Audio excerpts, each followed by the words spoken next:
Right, మన super exclusive news చూస్తున్నాం. కోట్లాది భక్తుల విశ్వాసానికి కేంద్రమైన తిరుమల లడ్డూ ప్రసాదంలో కల్తీ పాపం ఎవరిది? ఈ ప్రశ్నకు సమాధానం దొరికింది.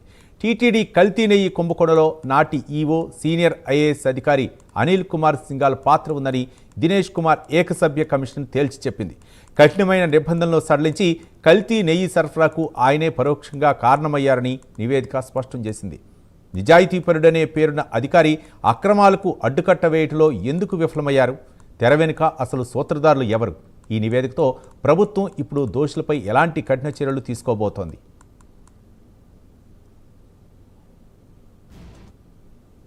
మొత్తానికి టీటీడీలో కల్తీ నెయ్యి వ్యవహారం ఇప్పుడు కూడా తీవ్ర చర్చనీయాంశమైంది. అయితే సీనియర్ ఐఏఎస్ అధికారి అనిల్ కుమార్ సింఘాల్ పాత్ర ఎంతవరకు ఉన్న దానిపై మరింత సమాచారం మా కరెస్పాండెంట్ సునీల్ అందిస్తారు. సునీల్.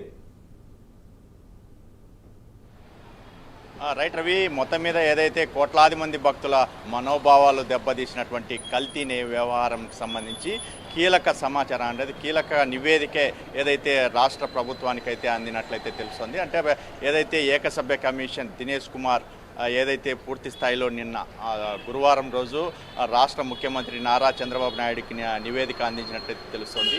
ముఖ్యంగా ఫిబ్రవరి 20న ఏదైతే ఆయనకి 45 రోజుల్లోపు దీని పూర్తి స్థాయి నివేదిక అందించాలని చెప్పేసి ఆయన్ని నియమించిన పరిస్థితి ఉంది. కానీ కొన్ని కారణాల వల్ల ఆలస్యమైన నేపథ్యంలో నిన్న పూర్తి స్థాయిలో దీనికి సంబంధించి 30వ తేదీ కల్లా గతంలోనే ఆయన 30వ తేదీకి పూర్తి స్థాయిలో నివేదిక అందిస్తానని చెప్పేసి రాష్ట్ర ప్రభుత్వానికి సమయం కోరిన తర్వాత దీనికి సంబంధించి పూర్తి స్థాయి నివేదిక అందించారు. అంటే ప్రధానంగా ఇందులో ఎవరు ప్రధానమైన కారణం అంటే ప్రధానంగా ఈవో అనిల్ కుమార్ సింఘాలే దీనికి సంబంధించి పూర్తి స్థాయిలో అధికారి, ఆయన వల్లే ఇదంతా తప్పు జరిగింది అని చెప్పేసి దీంట్లో ఆయన తేల్చి చెప్పినట్టయితే తెలుస్తుంది. దానికి సంబంధించి ప్రొక్యూర్మెంట్ జిఎం కావచ్చు, మరోవైపు ఎఫ్ఎస్యుఓ అంటే చీఫ్ అడ్వైజర్ కమిటీకి సంబంధించినటువంటి వ్యక్తి వాళ్ళిద్దరూ ప్లస్ ఫైనాన్స్కి సంబంధించిన వ్యక్తులు వీళ్ళంతా దీనికి సంబంధించి ఈ కుట్రలో భాగస్థులని చెప్పేసి తేల్చిన పరిస్థితి ఉంది. అంటే ప్రధానంగా చూసుకున్నట్లయితే ఈయన అంటే అనిల్ కుమార్ సింఘాల్ గతంలో 2015లో పనిచేశారు. తర్వాత 2019లో ఏదైతే వైసీపీ హయాం వచ్చిన పరిస్థితి అంటే ఆ స్టార్టింగ్ నెలలో అంటే తెలుగుదేశం హయాంలోనే ఆయన ఒక నిబంధన తీసుకొచ్చారు. కఠినతరం చేస్తూ అంటే ఏదైతే నెయ్యి కొనుగోలుకు సంబంధించి చూసుకున్నట్లయితే కఠినతరం చేశారు. చిన్న చిన్న సంస్థలు కావచ్చు, ఆ నిబంధనలను ఉల్లంఘించేటువంటి సంస్థలకు సంబంధించి ఎటువంటి నిబంధనలు లేకుండా ఇచ్చేటువంటి పాలు ఏవి కొనుగోలు లేకుండా పూర్తి స్థాయిలో కఠినతరం చేసిన పరిస్థితి ఉంది.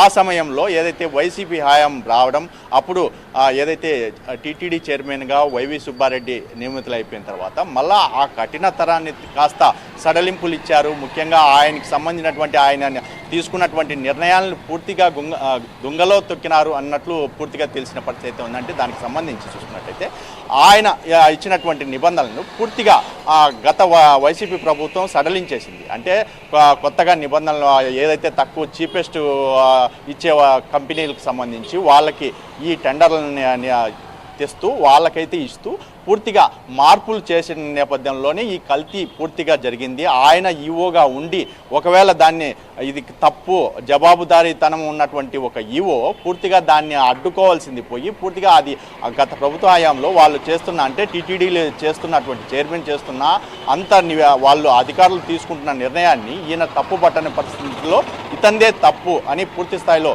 ఈవో అనిల్ కుమార్ సింఘాల్దే తప్పు అని చెప్పేసి పూర్తి స్థాయిలో నివేదిక తెలిపిన పరిస్థితి ఉంది. ప్రధానంగా ఇప్పటికే ఆయన మరోమారు అంటే ఈ ఫిబ్రవరిలో కూడా ఆయన అంటే ఈ సంవత్సరానికి సంబంధించి చూసుకున్నట్లయితే మళ్ళీ ఈవోగా తిరుమల ఈవోగా ఆయన నియమితులయ్యారు. తర్వాత ఆయన దోషి అని తేలడం, ఆయనపై ఆరోపణలు రావడంతో సర్కారు పూర్తిగా ఆయనైతే విధుల నుంచి తొలగించడమే కాకుండా పోస్టింగ్ కూడా ఇవ్వని పరిస్థితి ఉంది. అంటే దీనికి సంబంధించి పూర్తి స్థాయి నివేదిక వచ్చిన తర్వాత కీలక పదవి అంటే ఒకవేళ ఆయన దోషి అని తేలకపోతే ఖచ్చితంగా కీలక పదవి ఇవ్వడానికి ఏదైతే తెలుగుదేశం పార్టీ పూర్తి స్థాయిలో ఏర్పాటు చేసిన పరిస్థితి. ఈ నేపథ్యంలోనే టీటీడీ చైర్మన్ హయాంలో అప్పుడు చైర్మన్లదే కాకుండా ప్రధానంగా అనిల్ కుమార్ సింఘాలే దీనికి మొత్తం కారణం అని చెప్పేసి ఏకసభ్య కమిషన్ పూర్తిగా నివేదిక ఇచ్చిన నేపథ్యంలో ఇప్పుడు ఆయన పోస్టింగ్కి సంబంధించి డైలమాలో పడే పరిస్థితి ఉంది.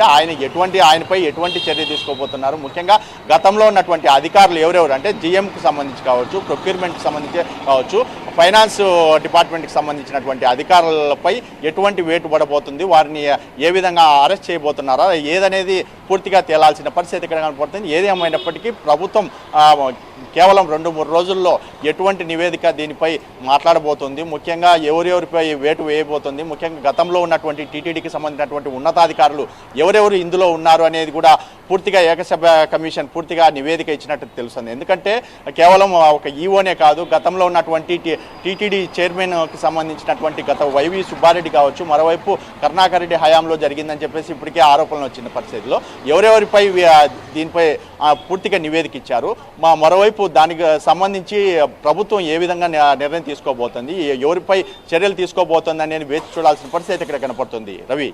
Right, thank you Sunil.